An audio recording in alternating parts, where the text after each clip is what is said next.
प्यारे परीक्षार्थियों, मैं आप सभी का स्वागत करती हूँ आपकी अपनी और फेवरेट टीचिंग परीक्षा में। मैं एक बार फिर से आपके साथ हूँ मोना मैम।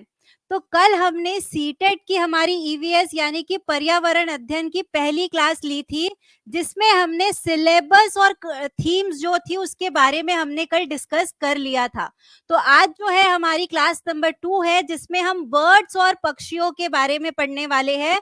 तो मैं आपको बताऊंगी कि इसमें जो क्वेश्चन है कैसे आते हैं, ये टॉपिक से आपके एग्जाम में कैसे क्वेश्चन पूछे जाते हैं। तो ये जो है ये बहुत ही इंपॉर्टेंट टॉपिक रहने वाला है, तो आपको वीडियो को लास्ट तक देखना है, ठीक है। और फिर हम कल क्या करेंगे, पहले ये टॉपिक का रिवीजन करेंगे और देन हम अपना एनिमल्स वाला, एनिमल्स, इसके बाद हम कौन सा चैप्टर पढ़ने वाले हैं, एनिमल्स, ऐसे हम टॉपिक वाइज सारे क्वेश्चंस को कवर करेंगे, ठीक है। तो हम स्टार्ट करते हैं हमारा बर्ड्स वाला टॉपिक।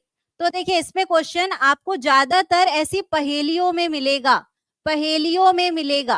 अब क्या कह रहा है वो, एक पक्षी ऐसा जिसकी दूम पर पैसा, सिर से दूम तक दिखे नीला ही नीला। चलिए बताइए वो कौन सा पक्षी है, और आपको एक हिंट भी दिया है कि ये क्या है, हमारा राष्ट्रीय पक्षी है। ये क्या है, हमारा राष्ट्रीय पक्षी है। तो सभी इसका आंसर करेंगे। ऐसा कौन सा पक्षी है जिसकी दूम पर पैसा रहता है, पैसे का साइन, पैसे का ऐसे साइन बना हुआ रहता है। चलिए सभी आंसर करेंगे, पैसा ही पैसा। किसके दुम में जो रहता है, पैसा रहता है, और वो नीले रंग का रहता है, और साथ ही साथ ये हमारा राष्ट्र पक्षी है, यानी कि नेशनल बर्ड है। कौन सा है जो हमारा नेशनल बर्ड है, बहुत बढ़िया, क्या है ये, पीकॉक मोर, ठीक है, पीकॉक मोर। तो देखिए जब आप इसकी दूम में देखेंगे, इसकी टेल में देखेंगे, तो ऐसे पैसे का साइन रहता है, पैसा, पैसा ही पैसा, गाना सुना है ना आपने। तो इसकी दुम पर जो रहता है पैसा ही पैसा रहता है, और ये नीले रंग का रहता है, ये आपको ध्यान रखना है। तो ये कौन सा पक्षी है, मोर है, पीकॉक है। लेकिन अब इस पर एक और क्वेश्चन बनता है कि इस मोर को राष्ट्रीय पक्षी कब घोषित किया गया था, भारत का राष्ट्रीय पक्षी कब घोषित किया गया था। चलिए सभी बताएंगे। या मैं कहूँ तो इस मोर को, पीकॉक को हमारे संविधान में कब मिलाया गया था। चलिए जल्दी जल्दी सभी इसका आंसर कर देंगे। और अगर आपको क्वेश्चन पसंद आ रहे हैं तो प्लीज वीडियो को लाइक करते जाइए। चलिए सभी इसका आंसर करेंगे जी। Good afternoon, good afternoon. कि कब मोर को हमारा राष्ट्र पक्षी घोषित किया गया था, 1963 में। सभी ध्यान रखेंगे, ये बहुत ही इंपॉर्टेंट क्वेश्चन है, ठीक है। हम पूरा ही एनसीईआरटी बेस्ड कर रहे हैं, पूरी चीजें। ये आपको जो पहेली दी गई है ना, ये जो मैंने पहेली दिखाया है, ये आप जब एनसीईआरटी में चेक करेंगे तो आपको ये पहेली दिखेगी। मैंने वहीं से ये पहेली को लिया है, और ऐसे क्वेश्चन आपको सीटेट में देखने को मिलेंगे। और ये कौन सी क्लास की है, ये मैं आपको साथ में बताते जाऊंगी कि ये 3rd क्लास की है। 3rd क्लास की एनसीईआरटी में आपको ये देखने को मिलेगा, ठीक है। तो इस तरीके से हमको पढ़ना है, ताकि अगर आपको बाद में बुक्स रिफर करना रहे तो आप 3rd क्लास की एनसीईआरटी से ये चेक कर सकते हैं, ठीक है। तो 1963 में मोर को क्या किया गया, हमारे भारत का राष्ट्र पक्षी बनाया गया। लेकिन वो डेट भी क्या है, डेट बता सकता है कोई कि उसकी डेट क्या है। हमने 1963 तो देख लिया, 1963 हमें पता चल गया, लेकिन उसकी डेट क्या है। चलिए वो है हमारी 26 जनवरी। 26 जनवरी को हम क्या मनाते हैं, रिपब्लिक डे मनाते हैं, हमारा गणतंत्र दिवस मनाते हैं। तो उसी दिन 1963 में मोर को क्या कर दिया गया था, हमारा राष्ट्र पक्षी घोषित कर दिया गया था। क्लियर है यहाँ तक। तो हमने पहले पक्षी के बारे में देख लिया, मोर। अब दूसरे में आते हैं। अब क्या बोल रहा है कि जो पक्षी रहते हैं वो क्या करते हैं, अपने पंखों को खो देते हैं। पक्षी क्या करते हैं, अपने पंखों को झड़ाते जाते हैं, और फिर उनके ऊपर नए पंख आते हैं। मोर पंख सभी ने देखा होगा, मोर पंख हम घरों में भी लगाते हैं, डेकोरेशन के लिए लगाते हैं। अगर हमारे घर में लड्डू गोपाल है तो हम उनको मोर पंख से सजाते भी है ना। सभी ऐसा करते होंगे, यहाँ पे बहुत सारे लोग हैं ऐसा करते होंगे। तो ये जो पक्षी है ये अपने पंखों को खुद से भी गिराते हैं, और क्या किया जाता है, मानव द्वारा पक्षियों को मारा भी जाता है पंखों के लिए।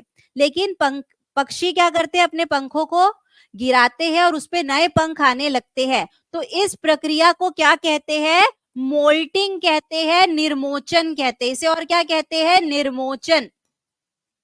मोल्टिंग याद रखेंगे, बहुत ही इंपॉर्टेंट है।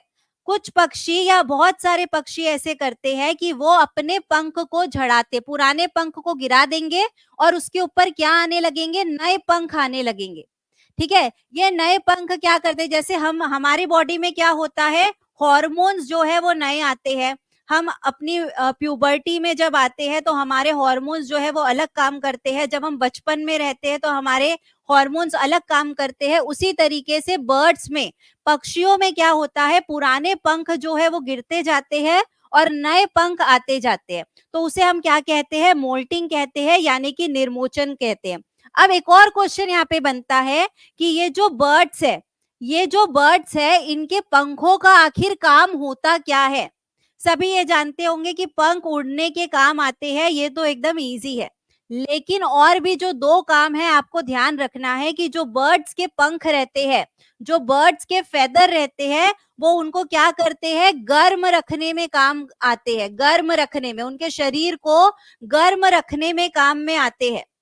तो आपको ये याद रखना है कि बर्ड्स के जो पंख रहते हैं वो उड़ने के साथ साथ उनकी बॉडी को गर्म रखने के लिए भी काम में आते हैं। तो ये बात आपको ध्यान में रखना है। अगर मैं सरीसृप की बात करूं, रेप्टाइल्स की बात करूं, तो उनकी बॉडी में पंख नहीं रहते, लेकिन उनके शरीर में क्या रहता है, उनके शरीर में जो रहता है शुष्क शल्क युक्त त्वचा रहती है, यानी कि ड्राई स्केली स्किन रहती है। जैसे कि आपने सांप में देखा होगा, सांप भी क्या करता है, अपनी चमड़ी को छोड़ता है, जहां जहां से वो घूमता है अपनी चमड़ी को छोड़ते जाता है और उसके ऊपर नई चमड़ी आती है। देखा होगा, सभी ने देखा है, किसी ने देखा है ऐसा कि सांप क्या करता है, अपने ऊपर की जो चमड़ी है, अपने ऊपर की जो त्वचा है वो छोड़ देता है और फिर उसके ऊपर नई त्वचा आने लगती है। तो ये किसकी बात कर रहे हैं हम, रेप्टाइल्स की, सरीसृपों की बात कर रहे हैं, स्नेक की बात कर रहे हैं। तो उसी तरीके से पक्षियों में जो रहता है वो पंख रहते हैं, पंख को वो गिराते जाते हैं और नए पंख आने लगते हैं। ठीक है, तो इस मेथड को क्या कहते हैं, निर्मोचन कहते हैं या पर निर्मोचन कहते हैं। पर मतलब पंख और निर्मोचन यानी कि मोल्टिंग, पर निर्मोचन। ठीक है, आपको ये ध्यान रखना है। तो इसे क्या कहते हैं, मोल्टिंग कहते हैं। चलिए आगे बढ़ते हैं, नेक्स्ट क्वेश्चन में आते हैं कि अपनी गर्दन को पीछे तक घुमा सकने वाला पक्षी कौन सा है। चलिए जी, नहीं रिकॉर्डेड क्लास नहीं है अनवी जी, लाइव क्लास चल रही है। चलिए सभी बताएंगे कि अपनी गर्दन को जो पीछे तक घुमा सकता है, पीछे तक पूरा घुमा सकता है, वो कौन सा पक्षी होता है। The bird which can rotate it's neck backward, ऐसा कौन सा पक्षी है। बहुत बढ़िया, वो है उल्लू यानी कि आउल है। ठीक है, तो आउल ऐसा पक्षी है जो अपनी गर्दन को पूरी तरीके से घुमा सकता है, पूरी तरीके से। आपको कहीं कहीं पर 360 डिग्री भी दिखेगा। ठीक है, लेकिन अगर ऑप्शन में आता है कि वो कितना अपनी गर्दन को घुमा सकता है, तो आपको ध्यान रखना है 260 से 270, 260 से 270 डिग्री तक वो घुमा सकता है। ये आपको ध्यान रखना है, किसके बारे में, उल्लू के बारे में। ठीक है, अब सभी ने यहाँ पे हॉरर फिल्म्स देखी होगी, हॉरर फिल्म्स देखी होगी। तो देखिए, कई बार जब हॉरर फिल्म्स स्टार्ट होती है तो वहां पे उल्लू दिखाया जाता है, डराने के लिए उल्लू दिखाए जाते हैं। उनकी आंखें देखिए ऐसी डरावनी रहती है, उनकी आंखें ऐसे सामने की तरफ निकली हुई रहती है। तो सारे पक्षियों में ऐसा नहीं होता है, सारे पक्षी की जो आंखें रहती है दोनों तरफ रहती है, उनके सिर के दोनों तरफ रहती है। ठीक है, सारे पक्षी दो दिशाओं में देख सकते हैं, यानी कि इस तरफ और इस तरफ। लेकिन उल्लू जो है उसकी आंखें सामने रहती है, जैसे मनुष्य की रहती है, ह्यूमंस की रहती है। ठीक है, तो वो अपनी आंखों से सामने की ओर देख सकता है। तो हॉरर फिल्म्स में देखिए ऐसा उल्लू दिखाया जाता है, चमगादड़ उड़ते हुए दिखाए जाते हैं ताकि आपको डर लगे, है ना। तो ये आपको ध्यान रखना है। एक क्वेश्चन यहाँ पे ऐसा बन सकता है कि ऐसा कौन सा पक्षी है जिसकी आंखें सामने की तरफ होती है। तो वो कौन सा पक्षी है, उल्लू पक्षी है, और ये अपनी गर्दन को 260 से 270 डिग्री घुमा सकता है। अब ये आपको पता है कि उल्लू रात में जागता है ना, रात का राजा है उल्लू। क्या है, हम क्या कहते हैं कि ये रात में जाग सकता है, तो ये निशाचर जानवर है। अब एक और क्वेश्चन बन सकता है कि नॉक्टर्नल एनिमल कौन सा है, नॉक्टर्नल नॉकटर्नल का मतलब होता है निशाचर, जो रात में जाग सकता है या रात में देख सकता है। लेकिन रात में ये जो भी चीज देखता है, इसको ब्लैक एंड व्हाइट दिखती है।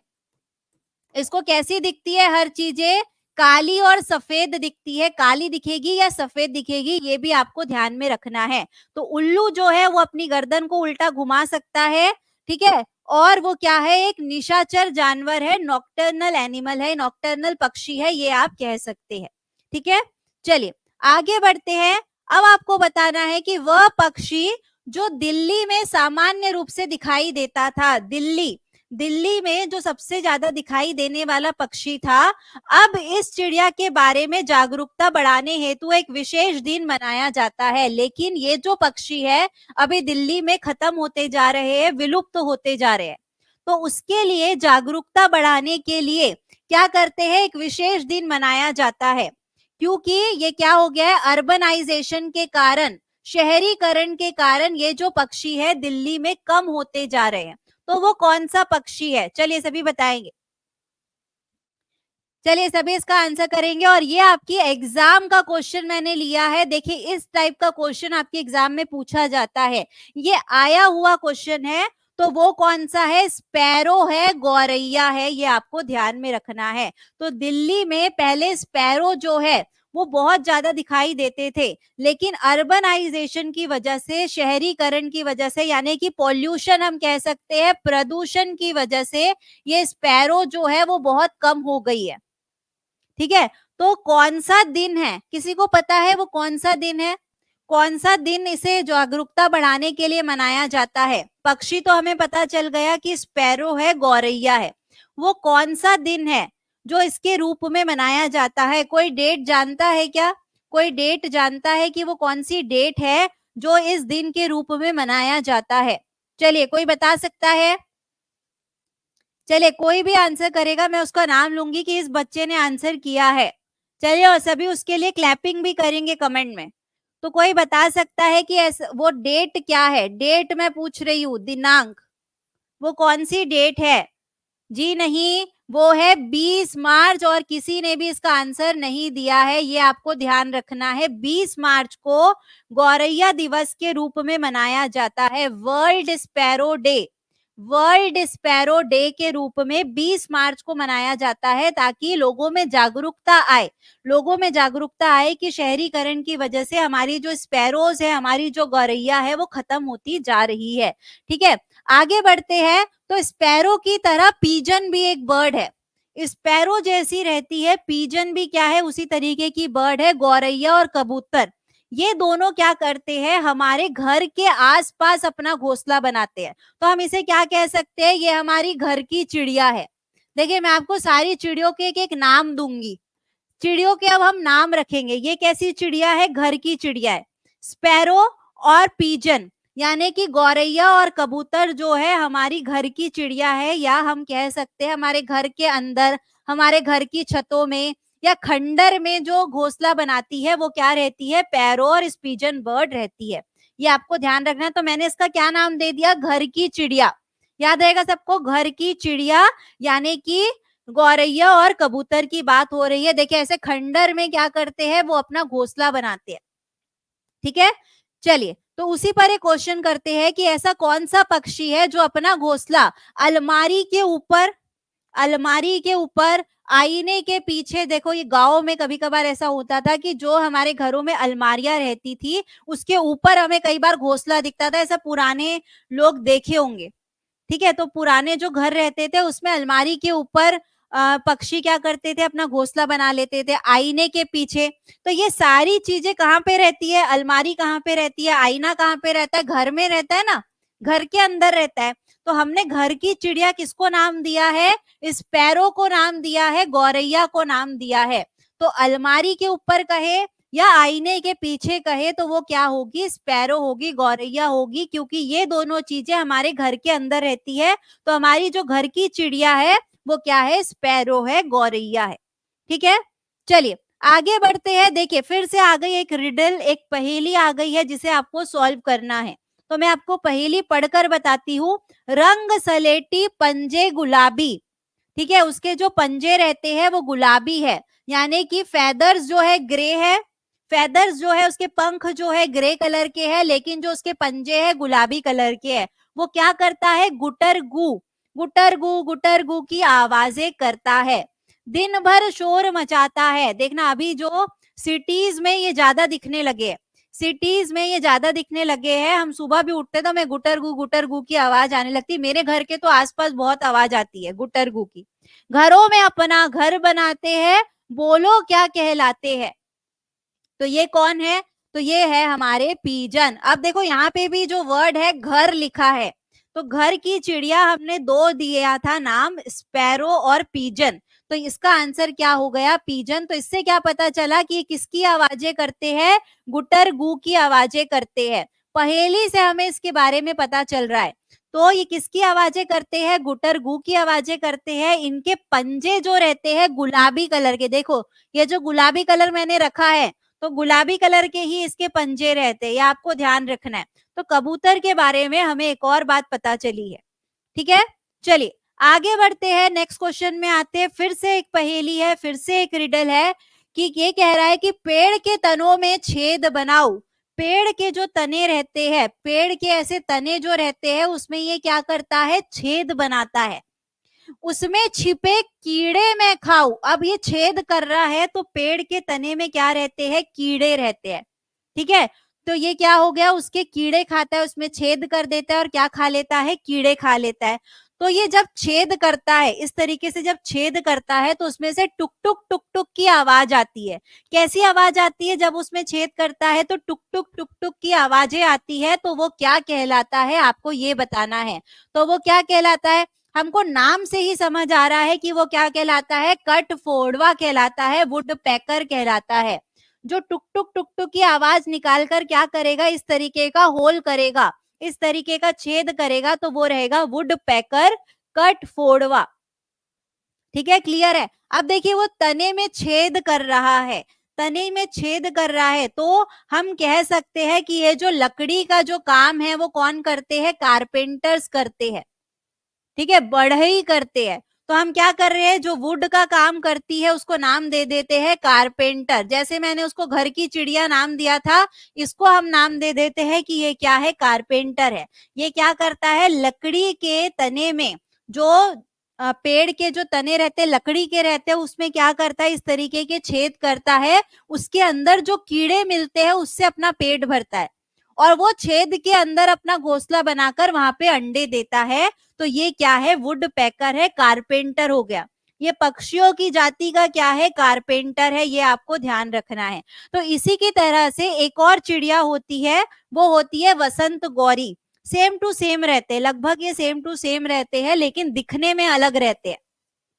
ठीक है, तो जैसा मैंने वुड पैकर बताया, उसी तरीके से एक और रहती है वसंत गौरी पक्षी, यानी कि बारबेट। ठीक है, ये भी क्या करती है? पेड़ के तनों में गहरा छेद करके उसके अंदर अंडे देती है। ये भी देखिए क्या कर रही है, यहाँ पे छेद कर रही है पेड़ के तनों में, और क्या करती है? उसके अंदर अंडे देती है, और उसके अंदर जो कीड़े रहते हैं उससे अपना पेट भरती है। तो इसको भी तो खाने के लिए कुछ लगेगा। कारपेंटर है, ये भी एक टाइप की कारपेंटर है। तो ये क्या करेगी? ये भी अपने तने में क्या कर रही है? वहां पे छेद कर रही है, वहां पे जो कीड़े हैं उससे अपना पेट भर रही है, और वहां पे अंडे देती है, घोंसला बनाकर वहां पे अंडे देती है। तो ये आपको याद रखना है कि वसंत गौरी और वुड पैकर लगभग सेम टू सेम है। तो ऐसा क्वेश्चन बन सकता है कि वुड पैकर जो है वो किस तरीके का दिखता है, किस पक्षी से सिमिलर है। वुड पैकर जो है, कट फोड़वा जो है, वो कौन से पक्षी से जो रहता है? सेम टू सेम रहता है, सिमिलर रहता है, ये आपको ध्यान रखना है। तो वुड पैकर जो है वसंत गौरी यानी कि बारबेट जो पक्षी रहता है उससे सिमिलर रहता है। ठीक है, ध्यान रहेगा। तो देखिए यहाँ पे लिखा भी है कि यह पक्षी जो है वसंत गौरी की तरह पेड़ के तने में घोंसला बनाता है। तो ये दोनों आपको ध्यान रखना है कि सिमिलर है। तो यहाँ से क्वेश्चन ऐसा बन सकता है कि कौन से दो पक्षी रहते हैं, उनमें सिमिलर क्वालिटीज रहती है। तो दोनों में किसकी क्वालिटी है? कारपेंटर की क्वालिटी है। तो ये दो पक्षी का हमने क्या नाम रख दिया? कारपेंटर नाम रख दिया, यानी कि इन्हें हमने बढ़ई बना दिया। ठीक है, चलिए आगे बढ़ते हैं, क्वेश्चन में आते हैं। यहाँ पे बोल रहा है, फिर से एक पहेली दी है, चोंच है मेरी बड़ी निराली, उसकी चोंच कैसी है, एकदम बड़ी निराली है, सुई हो जैसे सिलने वाली, एकदम ऐसी लंबी सुई की जैसी उसकी लंबी चोंच है। पत्ते सिलकर घर बनाऊं, अब सुई है, सुई का काम क्या होता है, सिलने का होता है, तो ये क्या करती है, अपनी चोंच से सिलकर घर बनाती है। कौन सी चिड़िया मैं कहलाऊं, ये कौन सी चिड़िया रहती है। चलिए चलिए सभी को आंसर करना है और इसका नाम भी मुझे क्या देना है, सभी बता देंगे। सभी क्या करते हैं, किसके पास अपने कपड़े सिलवाने जाते हैं, ये भी सिलने का काम कर रही है और हम भी अपने कपड़े किससे सिलवाते हैं, टेलर से सिलवाते हैं। तो ये पक्षियों की जाति की क्या है, टेलर है। तो टेलर बर्ड यानी कि दर्जिन चिड़िया, ठीक है, ये क्या करती है, ऐसे दो जो पत्ते रहेंगे मान लीजिए, उसे यहाँ बीच से सिलती है, उसकी सुई जैसी चोंच रहती है, उसको यहाँ से सिल देगी और उसके अंदर घोंसला बनाकर उसमें अंडे देती है। ठीक है, तो कौन जो है वो सिलने का काम करती है, टेलर बर्ड यानी कि दर्जिन चिड़िया। तो ये चिड़िया का मैंने नाम दे दिया टेलर। ठीक है, तो ये क्या हो गई, पक्षियों की जाति की टेलर हो गई, दर्जी हो गई। तो ये आपको ध्यान रखना है। और इससे एक और बात क्या पता चली, अगर डायरेक्ट ऐसा पूछेगा कि टेलर बर्ड की चोंच कैसी रहती है, टेलर बर्ड की चोंच कैसी रहती है, तो सुई जैसी ऐसी लंबी रहती है, ये आपको ध्यान रखना है। तो यहाँ से ये क्वेश्चन घुमाकर पूछ सकता है कि टेलर बर्ड दर्जिन चिड़िया जो सिलने का काम करती है, उसकी चोंच कैसी रहती है, लंबी रहती है, छोटी रहती है, सुई जैसी रहती है, कैसी रहती है, ये आपको बताना रहेगा। तो सुई जैसी जो है उसकी चोंच रहती है। ठीक है, क्लियर है। आगे बढ़ते हैं, इसके बारे में देखते हैं कि देखिए ये इस तरीके की दिखती है, ये है हमारी टेलर बर्ड दर्जिन चिड़िया। तो ये क्या कर रही है, इस तरीके का घोंसला बनाती है। देखिए ये क्या कर रही है, दो पत्तों को ऐसे सिलेगी और ऐसे एक शेप बना लेगी, उसके अंदर घोंसला बनाएगी और उसमें फिर क्या देती है, अंडे देती है। ठीक है, क्लियर है। चलिए आगे बढ़ते हैं, ये क्वेश्चन हम देखते हैं कि निम्नलिखित में से पक्षियों का वह युगल निकालिए, पेयर्स बताना है, युगल का मतलब जोड़ा। तो इसमें से आपको पक्षियों का ऐसा जोड़ा बताना है जिसकी दृष्टि जो रहती है इतनी श्रेष्ठ होती है कि वो हमारी तुलना में 4 गुना दूर देख सकती है, हम जैसे देखते हैं उससे 4 गुना दूर तक देख सकती है। तो वो कौन से पक्षी होते हैं, बहुत बढ़िया, वो कौन से पक्षी होते हैं, ईगल और वल्चर यानी कि चील और गिद्ध होते हैं। ठीक है, देखिए क्वेश्चन ये पूछ रहा है नीतू जी यहाँ पर कि ऐसा कौन सा पक्षी का जोड़ा है जो मनुष्यों से 4 गुना दूर तक देख सकता है। अगर हम 4 गुना दूर तक देख पाते मान लीजिए, तो एग्जाम के लिए हमारे लिए बहुत अच्छा हो जाता। जो क्वेश्चन हमें नहीं आ रहा है, हमारा फ्रेंड कौन सा टिक कर रहा है वो हमें दिख जाता था। लेकिन ये वाली क्वालिटी हमारे पास होती नहीं है। ये वाली क्वालिटी कौन से बर्ड्स के पास होती है, ईगल और वल्चर के पास, यानी कि चील और गिद्ध के पास होती है। ठीक है, क्लियर है। तो ये जो चील और गिद्ध रहते हैं ये 4 गुना, अब यहां से दूसरा घुमाकर क्वेश्चन क्या देगा कि चील और गिद्ध जो है मनुष्यों से कितना दूर तक देख सकते, कितने ज्यादा दूर तक देख सकते हैं, तो 4 गुना ज्यादा दूर तक देख सकते हैं, ये आपको ध्यान रखना है। तो यही क्वेश्चन को इस तरीके के घुमाकर दे सकता है। तो यहाँ पे आंसर क्या बन गया है हमारा, ईगल और वल्चर यानी कि चील और गिद्ध, ये दोनों 4 गुना दूर तक देख सकते हैं। और एक और रहता है साथ में, वो रहता है बाज। ये 3 रहते हैं, लेकिन यहाँ पे 2 ही ऑप्शन दिया था, लेकिन आपको 3 याद रखना है। 3 कौन कौन से है, चील, बाज और गिद्ध, ये तीनों जो है 4 गुना अधिक दूर तक मनुष्यों से ज्यादा देख सकते हैं। ठीक है, मान लीजिए कोई मनुष्य जो है 2 मीटर दूर तक देख सकता है, अगर 2 मीटर जो है मनुष्य देख सकता है, तो ये तीनों जो है कितनी दूर तक देख पाएंगे, इससे 4 गुना ज्यादा। तो 4 गुना ज्यादा यानी कि मैं क्या करूंगी, इससे 4 से गुना कर दूंगी, तो ये 8 मीटर दूर तक देख सकते हैं, यानी कि 4 गुना ज्यादा दूर तक ये देख सकते हैं। ठीक है, उसके बाद जो सबसे इंपॉर्टेंट बात यहाँ पे याद रखना है कि इनकी जो पूंछ रहती है, देखिए ऐसे खांचे वाली रहती है।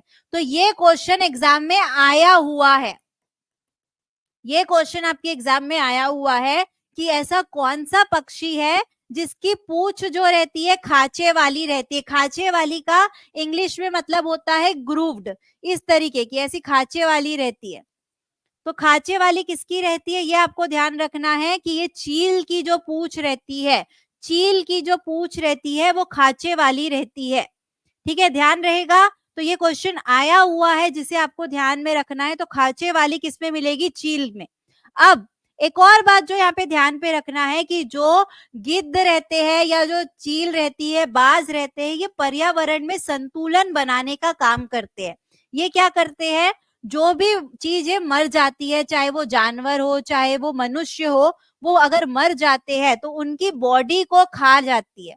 उनके अवशेषों को खाने का काम कौन करते हैं, ये पक्षी करते हैं। तो ये पर्यावरण को क्लीन करने का काम कर रहे हैं, पर्यावरण को साफ करने का काम कर रहे हैं। तो क्वेश्चन यहाँ पे ये बन सकता है कि पर्यावरण को क्लीन, पर्यावरण को साफ करने वाले पक्षियों के नाम बताइए। तो वो होते हैं चील, बाज और गिद्ध। ठीक है, ये क्या करते हैं, जो भी मरे हुए जानवर रहते हैं उनके अवशेषों को खाने का काम करते हैं। तो इससे हमारा जो पर्यावरण है वो क्या हो जाता है, क्लीन हो जाता है, एनवायरनमेंट जो है वो साफ हो जाता है। ठीक है, चलिए देखिए, उनकी क्वालिटीज तो है वो दोनों सेम है, लेकिन वो दोनों अलग अलग रहती है। देखिए, ये कहीं पे आपको सेम दिख रही है, सेम नहीं दिखती है, लेकिन उनकी क्वालिटीज जो है वो सेम है। ठीक है, ये आपको ध्यान रखना है। चलिए आगे बढ़ते हैं, नेक्स्ट क्वेश्चन में आते हैं। अब लेकिन जो गिद्ध की हमने बात करी थी कि वो एनवायरनमेंट को साफ कर लेते हैं, वो हमारे पर्यावरण को क्लीन करके रखते हैं, लेकिन जो गिद्ध है वो कुछ साल पहले भारतीय ग्रामीण इलाकों में बहुत आम हुआ करते थे, लेकिन ये गिद्ध आजकल कम देखे जा रहे हैं, क्यों? चलिए बताइए। जैसे हमने स्पैरो वाला देखा, गौरैया जो है अर्बनाइजेशन की वजह से, शहरीकरण की वजह से कम हो रही है, वैसे गिद्ध जो है, वल्चर्स जो है वो भी कम होते जा रहे हैं। क्यों कम हो रहे हैं ये आपको बताना है। चलिए जल्दी से इसका आंसर करेंगे कि गिद्ध जो है वो क्यों कम हो रहे हैं। बहुत बढ़िया, ये क्यों कम हो रहे हैं, क्या होता है?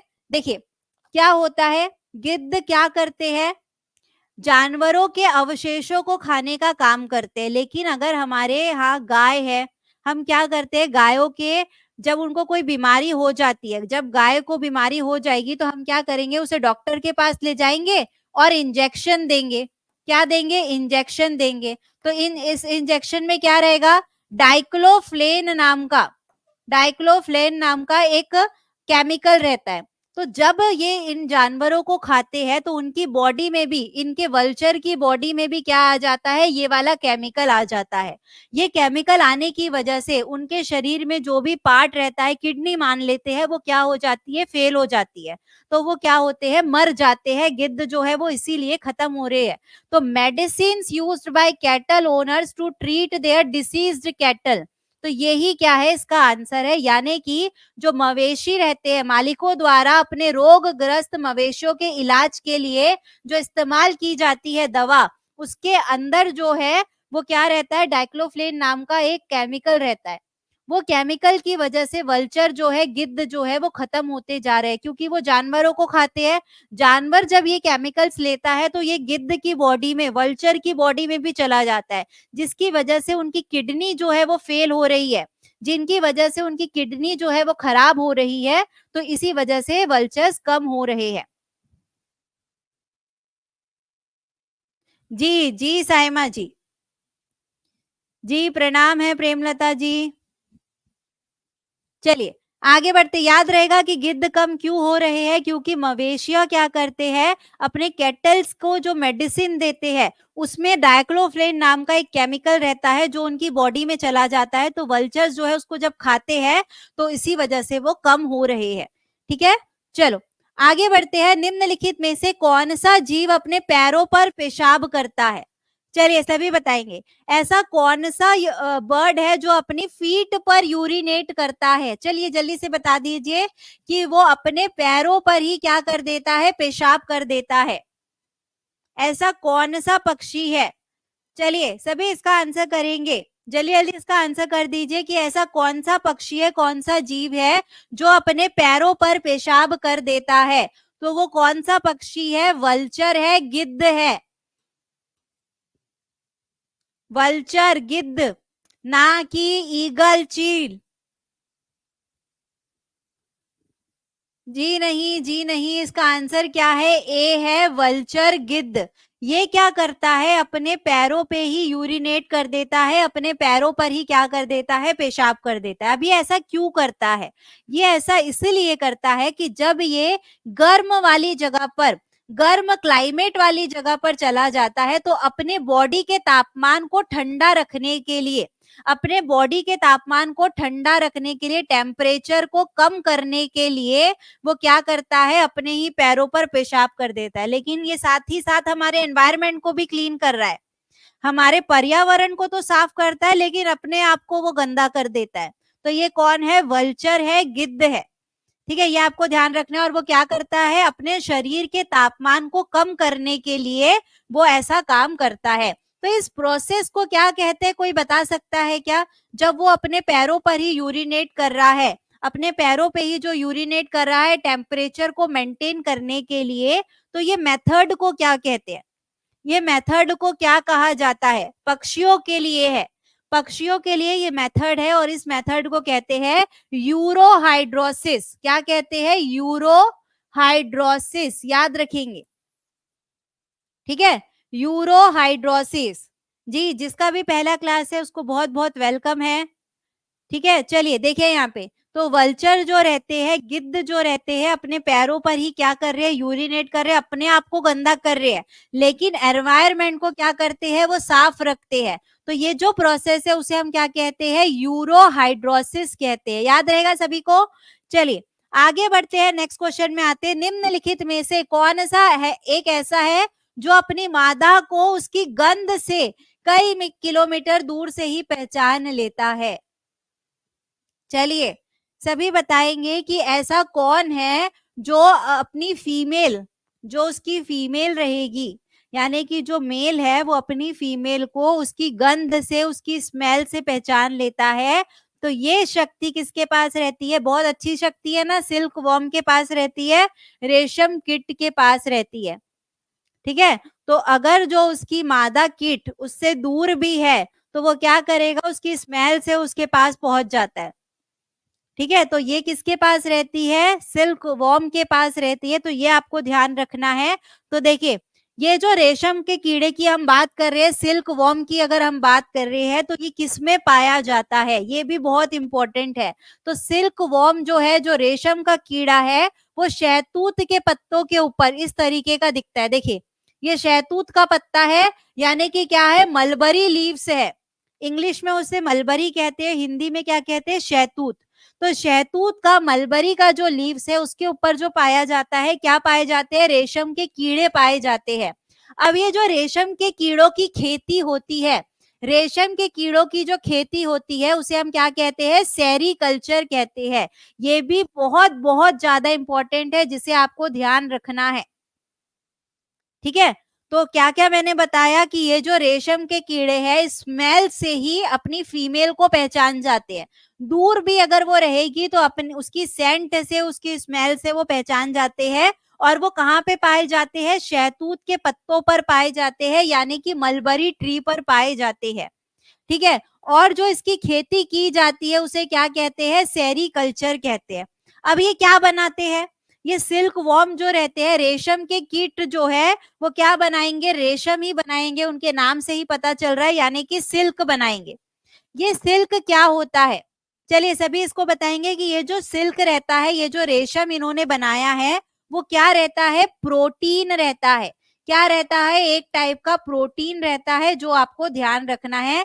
तो ये आ गया हमारा साइंस से रिलेटेड। ये किससे रिलेटेड हो गया? साइंस से। तो कल की क्लास में मैंने आपको बताया था कि आपको थर्ड, फोर्थ और फिफ्थ का ईवीएस के साथ साथ थोड़ा सा साइंस भी पढ़ना है। तो ये साइंस से रिलेटेड है, तो इस टाइप का क्वेश्चन भी आपके एग्जाम में पूछ सकता है। तो ये इंपॉर्टेंट आप मार्क कर लेंगे, ये बहुत ही इंपॉर्टेंट है कि जो रेशम के कीट रहते हैं, मलबरी लीव्स में पाए जाते हैं, और ये जो रेशम बनाते हैं वो एक टाइप का प्रोटीन है। प्रोटीन है, सभी याद रखेंगे। ठीक है, चलिए आगे बढ़ते हैं, नेक्स्ट क्वेश्चन में आते हैं। देखिए किस पक्षी की प्रजाति में नर घोंसला बनाता है और मादा उसे चुनती है? चलिए बताएंगे। ऐसा कौन सा बर्ड है जिसमें मेल जो है वो क्या करता है, नेस्ट बनाता है? चलिए देखिए, सीटेट में आया हुआ क्वेश्चन है, same to same question CTET में पूछा हुआ है। तो ये टॉपिक जो है आपके एग्जाम के लिए बहुत ही इंपॉर्टेंट है। चलिए सभी बताएंगे कि किसमें जो है मेल जो है बहुत सारे घोंसले बनाएंगे। एक मेल है, इसने बनाया, इसने बनाया, इसने बनाया, इसने बनाया, लेकिन जो फीमेल रहेगी वो क्या करेगी, उसको जो अच्छा लगेगा, जिसका डिजाइन अच्छा लगेगा, अरे इसका घोंसला बहुत अच्छा बना है, इसके पास सारी फैसिलिटीज है, तो वो क्या करेगी, उसको चुन लेगी। तो वो कौन रहते हैं, वीवर बर्ड रहते हैं, वीवर। देखिए वीवर यानी कि हिंदी में क्या होता है, बुनना। क्या होता है, बुनना। ठीक है, तो ये जो हो गए, ये जो हो गए वो क्या हो गए, हमारे वीवर्स हो गए, पक्षियों के प्रजाति के। हम नाम रखते हुए आ रहे थे ना सारे पक्षियों के, तो इसका हमने नाम रख दिया वीवर। अब इसमें क्या होता है, जो मेल रहते हैं, जो देखिए इतने सारे इन्होंने घोंसले बनाए, इतने सारे नर वालों ने इतने सारे घोंसले बना दिया। मादा आएगी, सिलेक्ट करेगी, है ना, कि काश हमारे पास भी ऐसी फैसिलिटी होती, हमारे पास भी ऐसी फैसिलिटी होती कि हमारे को बहुत सारे घर दिखाए जाते और हम उसमें से चूज कर पाते। लेकिन ये फैसिलिटी किसके पास है, वीवर बर्ड के पास है। इसमें जो मेल रहता है बहुत सारे ऐसे बनाता है, बहुत सारे घोंसले बनाता है, फिर उसमें से जो मादा रहती है वो चुनती है, और फिर क्या करती है, उसके अंदर जाके वो क्या करती है, जो घोंसला रहेगा उसके अंदर क्या देगी, वो अंडे देगी। मादा तो नर तो क्या कर सकता है, अंडे तो दे नहीं सकता, अंडे कौन देगी, मादा ही देगी, फीमेल ही देगी। तो नर का जो काम है सिर्फ घोंसले बनाने का है, लेकिन उसका जो मेन काम है कि अच्छे से अच्छा घोंसला बने ताकि वो मेरे को चूज कर ले। ठीक है, तो मैं सभी को कहती हूँ यहाँ पे भी जो मेल है वो अभी भी पढ़ाई में लग जाइए। ठीक है, तो ऐसी नौबत ना आए कि आपको कोई सेलेक्ट ही ना करे। ठीक है, तो सभी पढ़ाई में लग जाएंगे और अच्छे से पढ़ाई करेंगे। हमारे पास बहुत ही कम टाइम अब जो है बचा है, तो इससे आपको सीखने वाली बात है, इससे आपको सीखने वाली बात है कि एक ही बार में आपका जो घोंसला है वो सिलेक्ट हो जाना चाहिए। तो ये जो बात थी किसकी बात है, वीवर बर्ड की बात है। जी, स्वयंवर कह सकते हैं, बिल्कुल इसको स्वयंवर कह सकते हैं कि यहाँ पे स्वयंवर ही रचाया गया है। ठीक है, वो सबको जाके देखेगी और उसके बाद एक को सेलेक्ट करेगी, यानी कि यहाँ स्वयंवर ही हो रहा है। तो ये कौन करता है, वीवर पक्षी करता है, आपको ये ध्यान रखना है। तो इसी पर एक और क्वेश्चन लेते हैं, जो फिर से सीटेट में, देखिए ये जो वीवर बर्ड है इंपॉर्टेंट है सीटेट के लिए। तो वीवर पर ही दूसरी बार भी क्वेश्चन आया है कि आपको बताना है वीवर पक्षी के बारे में कौन सा कथन सही दिख रहा है। चलिए बताएंगे, कौन सा पक्षी सही दिख रहा है। नहीं, टेलर नहीं बोल सकते आणवी जी, टेलर तो है सिलने का काम करती है, यहाँ पे वो सिलकर नहीं बना रहे हैं, वो सिलकर अपना घोंसला नहीं बनाते हैं। जहां पे भी सिलाई की बात होगी तो वो टेलर पक्षी आएगा। जी बिल्कुल, टेलर बर्ड और वीवर बर्ड अलग अलग है। ठीक है अन्वी जी, चलिए यहाँ पे आपको बताना है कि जो वीवर पक्षी है उसके व्यवहार के लिए हमें जो कौन सा कथन सही दिख रहा है, तो जो फीमेल है वो क्या करती है, सेलेक्ट करने का काम करती है, और जो मेल है वो क्या करते हैं, घोंसला बनाते हैं। नर वीवर पक्षी घोंसला बनाता है और फीमेल जो है उसमें से जो अच्छा लगता है उसको चुनती है। तो इसका आंसर क्या बन गया, हमारा सी बन गया है। चलिए आगे बढ़ते हैं, नेक्स्ट क्वेश्चन में आते हैं। अब शक्कर खोरा की बात करते हैं। शक्कर खोरा यानी कि सन बर्ड, ये जो शक्कर खोरा पक्षी है किस प्रकार का घोंसला बनाता है, सीटेट में आया हुआ क्वेश्चन है। चलिए जल्दी से इसका आंसर कर देंगे कि शक्कर खोरा पक्षी यानी कि सन बर्ड, सन बर्ड। अब इसको किससे रिलेट करना है, सन से ही रिलेट कर लेते हैं। सन बर्ड को सन से यानी कि सूर्य से रिलेट कर देते हैं। सन हमें कैसा दिखता है, ऐसे लटकता हुआ दिखता है।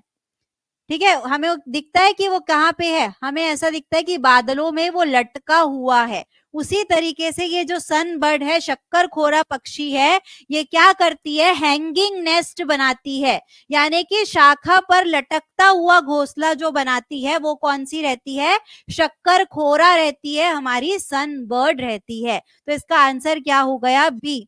शक्करखोरा पक्षी मैं आपको दिखाती हूँ, देखिए इस तरीके का लटकता हुआ घोंसला बनाती है, लटकता हुआ ऐसे। ये जो ब्रांच आपको दिख रही है उससे लटकता हुआ जो घोंसला दिखेगा वो कौन बनाएगी? सनबर्ड यानी कि शक्करखोरा पक्षी बनाएगी। अभी किसकी मदद से ये घोंसले बनाती है? चलिए सभी बताएंगे कि किसकी मदद से अपना अपना घोंसला बनाती है। एक तो रुई की मदद से, रुई को इंग्लिश में कहते हैं कॉटन, सूखे पत्तों से यानी कि ड्राई लीव्स से, और कपड़े चिथड़े जो हम फेंक देते, खराब कपड़े हो गए हमने क्या कर दिया, उसे फेंक दिया, तो कपड़े चिथड़ों से जो खराब कपड़े रहते हैं उससे अपना घोंसला बनाती है। ठीक है, तो ये तीन चीज भी आपको ध्यान रखना है। तो सूखे पत्तों से, रुई से और कपड़े चिथड़ों से ये अपना घोंसला बनाती है। ठीक है, तो आपको अगर क्वेश्चन पसंद आ रहे हैं तो प्लीज सेशन को लाइक करते जाइए, जितना ज्यादा होता है उतना शेयर भी करते जाइए, ताकि जो सीटेट की तैयारी बच्चे कर रहे हैं, जिन्हें ईवीएस पढ़ना है, वो हमारे साथ जुड़ सके। ठीक है, तो प्लीज इसे लाइक करते जाइए अगर आपको क्वेश्चन पसंद आ रहे हैं। आगे बढ़ते हैं, इसी पर एक और क्वेश्चन लेते हैं। कौन सा पक्षी पत्थरों के बीच मुलायम घोंसला बनाता है? पत्थरों के बीच बना रहा है लेकिन एकदम मुलायम घोंसला बनाता है, यानी कि सॉफ्ट नेस्ट बनाता है। जी, पीडीएफ जो है आपको बिल्कुल इसका मिल जाएगा। आपको क्या करना पड़ेगा, ऐप में जाना पड़ेगा। टीचिंग परीक्षा का जो ऐप है आप उसमें जाकर पीडीएफ देख सकते हैं। ठीक है, चलिए सभी इसका आंसर करेंगे। कौन सा पक्षी पत्थरों के बीच मुलायम घोंसला बनाता है? तो वो होता है हमारा इंडियन रॉबिन। इंडियन रॉबिन यानी कि कलचिड़ी। ठीक है, देखिए ये कैसे करती है, यहाँ पे आप देख सकते हैं इस तरीके की इंडियन रॉबिन हमें दिखती है, कलचिड़ी। ये देखिए नीले कलर की है, ये घर के आपने आसपास देखा भी होगा। आजकल कम दिखती है, पहले गांव में ये दिखती थी कलचिड़ी, इंडियन रॉबिन। ये क्या करती है, ऐसे पत्थर के नीचे अपना घोंसला बनाती है, लेकिन इसके घोंसले जो रहते हैं मुलायम रहते हैं, क्योंकि किससे बनाती है? टहनियों से बनाती है, जड़ों से बनाती है, ऊन का इस्तेमाल करती है, बाल का इस्तेमाल करती है, रुई का इस्तेमाल करती है, तो एकदम मुलायम रहते हैं। तो हम इसे क्या कह सकते हैं? लग्जीरियस। लग्जीरियस नाम दे सकते हैं इसको, लग्जीरियस घोंसला बनाती है। लग्जीरियस, अगर हम कोई होटल में चेक इन करने जाते हैं, हमें लग्जीरियस रूम की अगर हम बात कर रहे हैं, यानी कि हम उसके बेड की बात कर रहे हैं, बेड जो है उसका एकदम मुलायम रहना चाहिए, सॉफ्ट रहना चाहिए, है ना, तो उसका भी जो घोंसला है एकदम लग्जीरियस रहता है। रुई इस्तेमाल किया उसने, बाल इस्तेमाल किया, ऊन इस्तेमाल किए, यानी कि उसने जो घोंसला बनाया है एकदम ही मुलायम बनाया है, सॉफ्ट बनाया है। तो लग्जीरियस आप याद रखेंगे कि कौन बनाती है? इंडियन रॉबिन यानी कि कलचिड़ी। और किसके नीचे बनाती है? पत्थरों के नीचे बनाती है, ये भी आपको ध्यान रखना है। ठीक है, चलिए आगे बढ़ते हैं, नेक्स्ट क्वेश्चन में आते हैं। कौन सा ऐसा पक्षी है जो कांटेदार झाड़ियों में अपना घोंसला बनाता है? चलिए जल्दी से सभी इसका आंसर कर देंगे कि कौन कांटेदार झाड़ियों में अपना घोंसला बनाता है। चलिए सभी को इसका आंसर करना है। कांटेदार झाड़ियां मैं किसको कह सकती हूँ? कांटेदार झाड़ियां का कोई एग्जाम्पल बता सकता है? कोई एग्जाम्पल यहाँ पे दे सकता है कि कांटेदार झाड़ियां यानी कि कौन से झाड़ों की बात कर रहा है वो? चलिए जी, वो है डव। डव बर्ड, फाख्ता पक्षी। इसका आंसर तो हमें पता चल गया कि जो फाख्ता पक्षी रहता है, जो डव बर्ड रहता है, वो क्या करता है? कांटेदार झाड़ियां यानी कि थॉर्नी बुशेस के बीच में अपना घोंसला बनाता है। अब ये कांटेदार झाड़ियां कौन कौन सी हो सकती है? कोई एग्जाम्पल दे सकता है? बहुत बढ़िया, कैक्टस। स्टडी बॉय ने ये आंसर दिया है, कैक्टस। और किसकी हो सकती है? आपने मेहंदी की झाड़ियां देखी है? मेहंदी, मेहंदी की जो पेड़ रहते हैं, मेहंदी के जो झाड़ रहते हैं, इसे हीना कहते हैं इंग्लिश में, हीना। तो मेहंदी की जो झाड़ियां रहती है उसमें भी बहुत सारे कांटे रहते हैं, तो उसके बीच में वो क्या करती है? देखिए इस तरीके का अपना घोंसला बनाती है। अब कांटों के बीच में अपना घोंसला बनाने का इसका ये मकसद है कि ताकि उसके घोंसले के में जो अंडे है, जो उसके बच्चे हैं, उसको नुकसान ना पहुंचे। क्या करती है? दूसरी बर्ड्स कभी कभार अंडे उठाकर ले जा लेती है। मनुष्य क्या करते हैं? अंडे इनके बिगाड़ देते, खराब कर देते, नष्ट कर देते हैं। तो इनका ये जो काम है कैक्टस के बीच में बनाना, झाड़ियों के बीच में बनाना, ताकि ये कांटों की वजह से उनके घोंसले को कोई नुकसान ना पहुंचे। इसकी वजह से फाख्ता पक्षी जो डव बर्ड रहता है वो क्या करता है, झाड़ियों के बीच में, जो कांटेदार झाड़ियां रहती है उनके बीच में अपने घोंसले बनाते हैं। ठीक है, चलिए आगे बढ़ते हैं। कौन सा ऐसा पक्षी है जो कौवे के घोंसले में अपने अंडे देता है? चलिए सभी बताएंगे, ऐसा कौन सा पक्षी है जो कौवे के घोंसले में अपने अंडे देता है? जी, वो इंटेलिजेंट है, लेकिन उससे ज्यादा इंटेलिजेंट यहाँ पे कोयल है। उससे ज्यादा इंटेलिजेंट तो कोयल है। ठीक है, कोयल है। तो कोयल जो है वो क्या करती है, अपना अंडा कहाँ पे देती है? कौवे के घोंसले में देती है, क्रो के घोंसले में देती है। तो इसे हम क्या कह सकते हैं? तो और भी ज्यादा मास्टरमाइंड दिख रही है, ज्यादा ही मास्टरमाइंड दिख रही है कोयल। उसको क्या करना पड़ता है, अपना घोंसला खुद से तैयार नहीं करना है, वो अपना घोंसला बनाती ही नहीं है। वो क्या करती है, अपने अंडे को कहाँ देने चले जाती है? कौवे के घोंसले में दे देती है, क्योंकि इनके जो अंडे है दोनों के सेम टू सेम दिखते हैं। अब कौवा बेचारा प्यार का मारा वो क्या करता है, उसके अंडे को जब तक वो पूरे बड़े नहीं हो जाते तब तक उसकी देखभाल करता है। ठीक है, उसकी देखभाल करता है, कौवा उसकी देखभाल करता है, और फिर जब वो बड़े होते हैं उसको पता चलता है ये तो मेरा अंडा है ही नहीं, तो उसको निकाल के बाहर फेंक देता है। ठीक है, तो सबसे ज्यादा जो मास्टरमाइंड है यहाँ पे कोयल है। कोयल अपना खुद से घोंसला तो बनाएगी नहीं, वो क्या करती है, कौवे के घोंसले में अपने अंडे दे देती है, और कौवे उसके अंडे को पालता है और बड़ा करता है, और फिर बाद में वो जो है उड़ जाते हैं या टूट जाते हैं, तो उसे पता चलता है कि ये उसका अंडा है ही नहीं जो इतने दिन से वो देखभाल कर रहा है। ठीक है जी, कौवा तो कौवा ही रहेगा, उसमें दिमाग तो है ही नहीं बिल्कुल। मास्टरमाइंड यहाँ पे कौन खेल गया है? कोयल। कोयल ने क्या कर दिया है, मास्टरमाइंड वाला गेम खेला है और कौवे के घोंसले में अपना अंडा दे दिया है। अगर मैं क्रो की बात करूं, कौवे की बात करूं, तो सबसे जो ऊंची वाली टहनी रहती है उस पर अपना घोंसला बनाता है। सबसे ऊंची वाली डाल जो रहती है, यहाँ से भी क्वेश्चन एग्जाम में बन चुका है कि सबसे ऊंची डाल पर अपना घोंसला कौन बनाता है? तो वो आपको ध्यान रखना है, कौवा बनाता है। कौवा जो है सबसे ऊंची हुई डाल पर अपना घोंसला बनाता है, highest branch on the tree. ठीक है, और उसके बाद जो कोयल रहती है उसके घोंसले में अंडे दे देती है। चलिए आगे बढ़ते हैं। तो इस तरीके का अगर आपको पढ़ना है, देखिए मैंने यहाँ पे आपको सिर्फ क्वेश्चन सॉल्व कराए हैं और उसके कंटेंट मैंने आपको यहाँ पे बताए, लेकिन अभी भी हमने पूरे पक्षियों के बारे में नहीं देखा है। लेकिन आपको इसको पूरा अगर डीप में पढ़ना है तो आप टीचिंग परीक्षा से कोर्स बाय कर सकते हैं। अभी 50% ऑफ जो है वो आपको मिल जाएगा। चाहे आपने कोई सा भी कोर्स लेना है, बीपीएससी लीजिए, केवीएस का लीजिए, DSSB का लीजिए, यूपी टेट का, सी टेट का, कोई भी अगर आप कोर्स परचेस करते हैं तो आपको 50% ऑफ मिल जाएगा। अगर आपको अपनी तैयारी को और मजबूत करना है और डीप में पढ़ना है, एकदम जीरो से स्टार्ट करना है, वहां पे पूरी चीजें आपको स्टार्टिंग से पढ़ाई जाती है। तो आप बिल्कुल इसमें जाके एनरोल कर सकते हैं। यहाँ पे आपको नंबर भी दिया हुआ है, आप कॉल कर सकते हैं, मैसेज कर सकते हैं और कोई भी कोर्स परचेस कर सकते हैं जिसमें आपको 50% ऑफ मिल जाएगा। ठीक है, तो ये वाला जो क्वेश्चन है आप सभी के लिए होमवर्क रहने वाला है। देखिए बहुत ही अच्छा क्वेश्चन है और यह आपके लिए होमवर्क क्वेश्चन है। निम्नलिखित में से कौन सा ऐसा है जो सबसे छोटा प्रवासी पक्षी है जो उत्तर ध्रुवी क्षेत्र से भारत आता है? बहुत ही अच्छा क्वेश्चन है और बहुत इंपॉर्टेंट क्वेश्चन है, लेकिन ये मैं चाहती हूँ आप खुद से ट्राई करें एक बार।